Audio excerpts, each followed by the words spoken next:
मेरी कार आगे होगा, आगे। लोकतंत्र की हत्या बर्दाश्त नहीं करेंगे।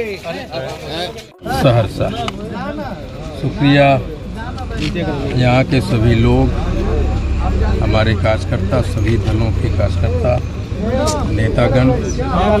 और मैंने जब आया था तो मैंने कहा था कि दिल जीतने आया हूँ। लोगों ने मुझे बाहरी कहा, लेकिन सहरसा वाले ने मुझे अपना लिया। उसके लिए थैंक यू। जो वोट दिए, जो नहीं दिए, मैं सबका एमएलए हूँ, सभी के लिए काम करूँगा। एक मैंने कहा था कि गेटवे ऑफ बिहार बनाऊँगा सहरसा को, उस कमिटमेंट को दोबारा मैं कहता हूँ। और मैंने कहा था कि जो त्रिस्तरीय पंचायत स्तर के प्रतिनिधि हैं, मुखिया हैं, जिला परिषद सदस्य हैं, अध्यक्ष हैं, प्रमुख हैं, पंचायत समिति के सदस्य हैं, सभी को मजबूत करने का काम करूंगा, उनको साथ लेके चलूंगा।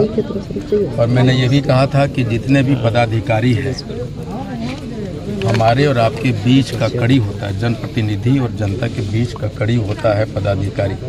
और वो पदाधिकारी जो स्कीम्स को धरातल पे लाते हैं, उन्हें डराने धमकाने का जमाना चला गया आज के बाद। वो हमारे अभिन्न अंग होंगे।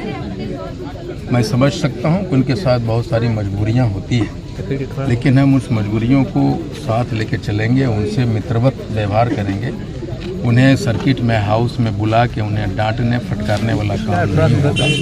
अगर वो काम नहीं करेंगे तो एक जो संवैधानिक तरीका होता है कार्रवाई करने का, वो हम करेंगे।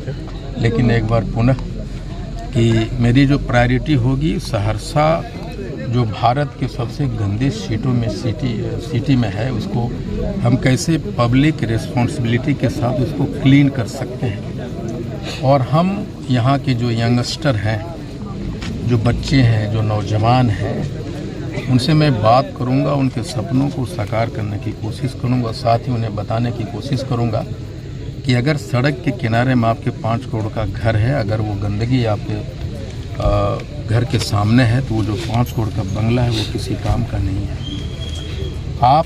मैं जीना सिखाऊंगा कि सरकार के पास सीमित संसाधन होते हैं, फंड की कमी होती है, लेकिन अगर हम सिविक सेंस को डेवलप कर सकें तो हम अपने घर के सामने वाले कचरे को हटाने की जिम्मेदारी खुद ले लें तो शहर खुद ब खुद खूबसूरत हो जाएगा।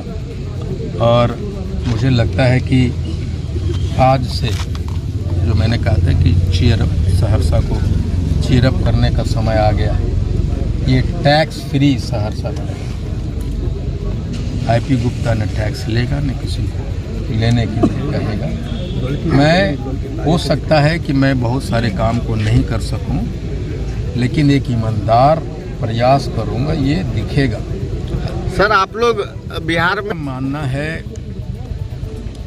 कि हम पहले तो आकलन करेंगे, लेकिन हम ये जरूर इतना ज़रूर कहेंगे कि यादव, मुसलमान और पान एक साइड थे और बाकी जितनी भी जनता थी एक साइड थी।